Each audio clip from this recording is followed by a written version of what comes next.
എല്ലാവർക്കും നമസ്കാരം. സങ്കീർണമായ ജീവിത പ്രശ്നങ്ങൾക്ക് ലളിതമായ പരിഹാര മാർഗങ്ങൾ, ഇതാണ് നമ്മുടെ വിഷയം. അപ്പോൾ ഇതുമായിട്ട് ബന്ധപ്പെട്ട് ഭഗവത്ഗീതയിൽ ഭഗവാൻ അർജുനന് എളുപ്പ വഴി, ഈ തത്വമൊക്കെ ഉണ്ട്, ഇതൊന്നും എനിക്ക് മനസ്സിലായില്ലെങ്കിലും ഈ 3 കാര്യങ്ങൾ നീ ഓർത്തോളൂ എന്ന് പറയുന്ന 3 കാര്യങ്ങളാണ്. 3 ശ്ലോകങ്ങളായിട്ട് പറഞ്ഞിരിക്കുന്നത് ഞാൻ പറയാം. 1, യഥാ യഥാ ഹി ധർമ്മസ്യ ഗ്ലാനിർഭവതി ഭാരത അഭ്യുത്ഥാനമധർമ്മസ്യ തദാത്മാനം സൃജാമ്യഹം. എപ്പോഴൊക്കെ ധർമ്മത്തിന് കോട്ടം സംഭവിക്കുന്നു അപ്പോഴൊക്കെ ധർമ്മം പുനഃസ്ഥാപിക്കാൻ ഞാൻ ഭൂമിയിൽ അവതരിക്കും.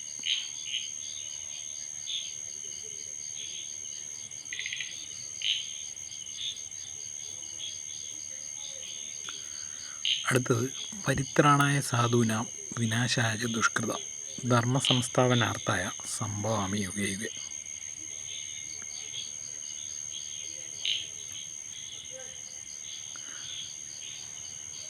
സാധുക്കളെ സംരക്ഷിക്കാനും ദുഷ്ടന്മാരെ നിഗ്രഹിക്കാനുമായി കാലാകാലങ്ങളിൽ ഞാൻ ഭൂമിയിൽ അവതരിച്ചുകൊണ്ടേയിരിക്കും എന്നാണ് പറയുന്നത്. പിന്നെ എല്ലാത്തിനും സൊല്യൂഷനായിട്ട് ലാസ്റ്റ് ഒരു ശ്ലോകം പറയുന്നത്, സർവധർമാൻ പരിത്യജ്യ മാമേകം ശരണം വ്രജ അഹം ത്വാ സർവ പാപേഭ്യോ മോക്ഷയിഷ്യാമി മാ ശുച. എല്ലാ കർമ്മഫലങ്ങളും മറന്ന് നീ പൂർണ്ണമായും എന്നെ ആശ്രയിച്ചാൽ നീ ഭയപ്പെടേണ്ട കാര്യമില്ല, എല്ലാ പ്രശ്നങ്ങൾക്കും പരിഹാരമുണ്ട് എന്നാണ് പറയുന്നത്. എന്നെന്ന് പറഞ്ഞാൽ നമ്മുടെ ഉള്ളിലെ ബോധമാണ്, അന്തർബോധം. നമ്മുടെ വ്യക്തിബോധവും സമഷ്ടിബോധവും എന്ന് പറയും. നമ്മുടെ ശരീരം, നമ്മുടെ വ്യക്തിത്വവുമായി ബന്ധപ്പെട്ടുള്ള നമ്മുടെ ബോധവും പ്രപഞ്ചവുമായി ബന്ധപ്പെട്ട ബോധവുമാണ്. അപ്പോൾ ഈ യൂണിവേഴ്സൽ സെൽഫ്, അപ്പോൾ നമ്മുടെ എല്ലാത്തിനും യൂണീക്കായിട്ടുള്ള ആ ഒരു ബോധത്തിൽ നമ്മൾ വിലയം പ്രാപിച്ചു കഴിഞ്ഞാൽ എല്ലാത്തിനും പ്രശ്നത്തിന് പരിഹാരമായി എന്ന് പറയുന്നത്. ഇനി ഭഗവത്ഗീത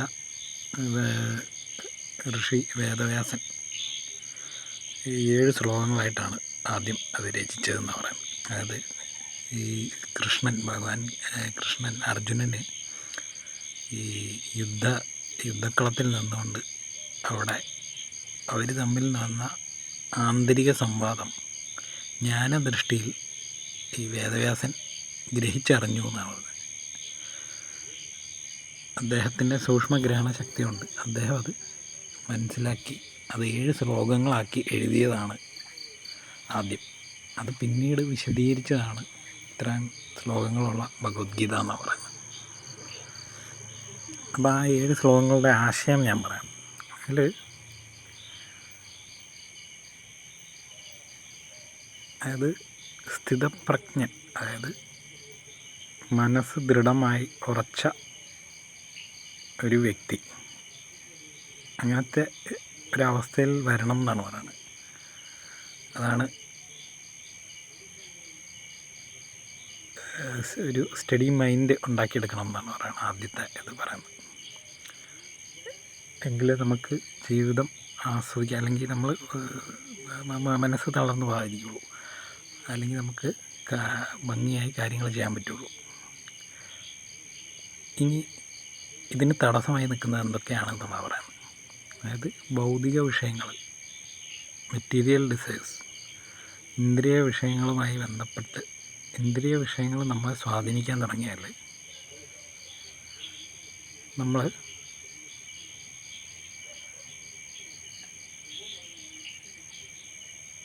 ദേഷ്യം വളർന്നു വരുമെന്നാണ് പറയുന്നത്. ദേഷ്യം വളർന്നു കഴിഞ്ഞാൽ അത് സ്മൃതിനാശം ഉണ്ടാക്കും, അതായത് ബോധഭ്രമം ഉണ്ടാക്കും. ഓർമ്മക്കുറവ്, അതായത് ഭ്രമം വന്നു കഴിഞ്ഞാൽ ഓർമ്മക്കുറവ് വരും. ഓർമ്മക്കുറവ് വന്നു കഴിഞ്ഞാൽ മറവി വന്നു കഴിഞ്ഞാൽ പിന്നെ എല്ലാം സർവനാശമാണ് പിന്നെ ഫലം എന്നാണ് പറയുന്നത്. അത് ശ്രദ്ധയോടെ ഇരിക്കണമെങ്കിൽ സ്റ്റഡി ആയിട്ടുള്ളൊരു മൈൻഡ് വേണം എന്നുള്ളതാണ് പറയുന്നത്. ഇത് ആദ്യത്തെ 3 ശ്ലോകം കൊണ്ട് ഇത്തരം കാര്യങ്ങളാണ് പറയുന്നത്. ഇനി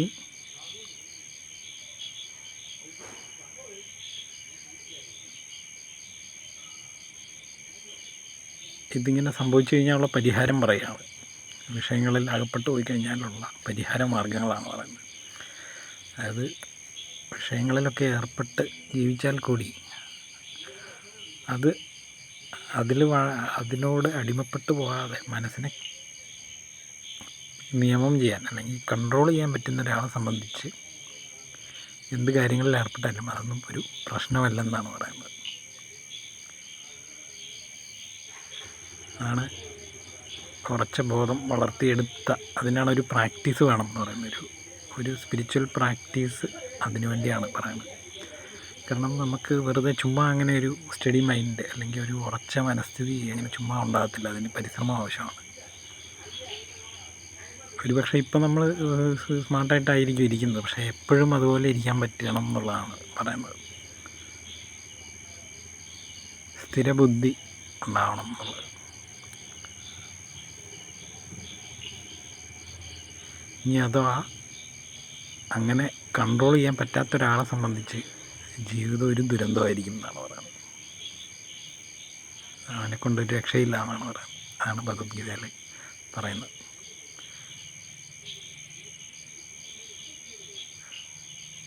ഇതിപ്പോൾ അടുത്ത 3 ശ്ലോകം കഴിഞ്ഞിട്ട് അടുത്ത 2 ശ്ലോകങ്ങളിലായിട്ട് അതിൻ്റെ പരിഹാര മാർഗ്ഗങ്ങളാണ് പറ്റി പോയി കഴിഞ്ഞാൽ അതിനുള്ള പരിഹാരമായിട്ടാണ് പറയുന്നത്. പിന്നെ ലാസ്റ്റ് 2 ശ്ലോകങ്ങളിൽ പറയുന്ന കാര്യങ്ങൾ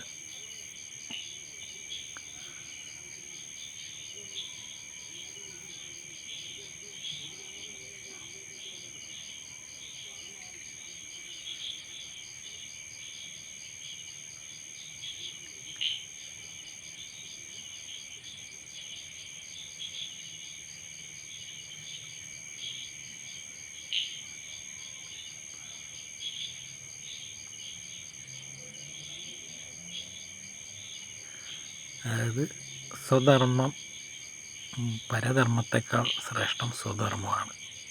അതായത് കാര്യം എന്തെന്നറിയാതെ ഭയത്തോടു കൂടി ചെയ്യുന്ന മറ്റുള്ളവരുടെ കാര്യങ്ങളിൽ ഇടപെടുന്നതിനേക്കാൾ എത്രയോ ഭേദം സ്വന്തം ധർമ്മം സ്വന്തം കർമ്മം തിരിച്ചറിഞ്ഞ് അതിൽ ഭംഗിയായി ചെയ്യുക എന്നുള്ളതാണ്.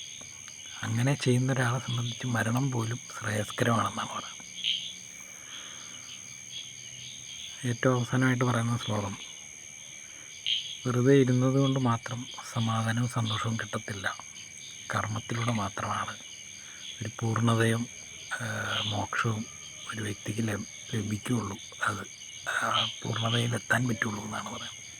ഇതാണ് ഭഗവത്ഗീതയിൽ 7 ശ്ലോകങ്ങൾ പറഞ്ഞിരിക്കുന്നത്.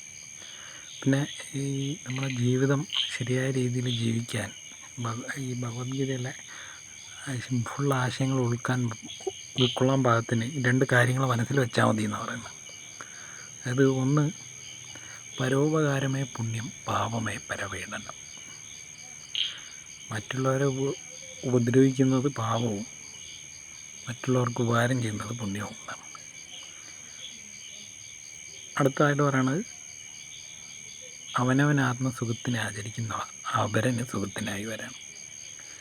നമ്മുടെ സുഖത്തിനും നന്മയ്ക്കും ക്ഷേമത്തിനും വേണ്ടി നമ്മൾ ചെയ്യുന്ന കാര്യങ്ങളൊക്കെ മറ്റുള്ളവർക്കും ഗുണമുള്ളതായി തീരണം എന്നാണ് പറയുന്നത്.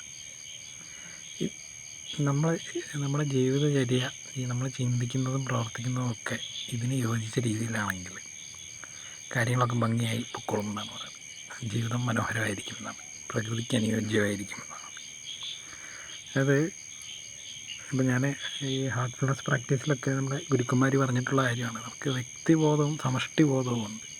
വ്യക്തിബോധത്തിനൊരു നിയമമുണ്ട്, സമഷ്ടിബോധം പ്രകൃതിക്കൊരു നിയമമുണ്ട്. അപ്പം നമ്മുടെ നിയമങ്ങളും പ്രകൃതിയുടെ നിയമങ്ങളും തമ്മിലൊരു സന്തുലിതാവസ്ഥ ഉണ്ടാവണം എന്ന് പറയുന്നത്, ഒരു ബാലൻസ്. അതുകൊണ്ട് പറയുന്നത് ഈ സ്പിരിച്വൽ ലൈഫും മെറ്റീരിയൽ ലൈഫിലും തമ്മിലൊരു ബാലൻസ് കൊണ്ടുവരാൻ സാധിക്കണം എന്നാണ്. നമ്മൾ ഒരു കാര്യം മാത്രമായിട്ട് ജീവിക്കാൻ പറ്റുകയില്ല. കാരണം മനുഷ്യനെ ജീവിക്കേണ്ട ആവശ്യമാണ്. അപ്പോൾ ജീവിക്കുമ്പം അത് ജീവിക്കിന് വേണ്ടുള്ള കാര്യങ്ങളും ചെയ്യണം. അതോടൊപ്പം തന്നെ നമ്മുടെ ആത്മീയ വളർച്ച അല്ലെങ്കിൽ നമ്മുടെ ജീവിത ഉദ്ദേശത്തിനെക്കുറിച്ച്, അതായത് നമ്മൾ സാധാരണ ജീവിതത്തിനപ്പുറം നമുക്ക്, അതായത് ശ്രേയസ്സും പ്രേയസ്സും എന്ന് പറയും. നമുക്ക് ചുമ്മാ ഇപ്പോൾ നൈമിഷികമായ കാര്യങ്ങളല്ല അല്ലാതെ അതിനപ്പുറമുള്ള കാര്യങ്ങളെക്കുറിച്ച് ചിന്തിക്കാനും അതിനെക്കുറിച്ച് പഠിക്കാനും സമയം കണ്ടെത്തണം എന്നാണ് പറയുന്നത്. എല്ലാ മനുഷ്യനും അത് കണ്ടെത്തണം എന്നാണ് പറയുന്നത്.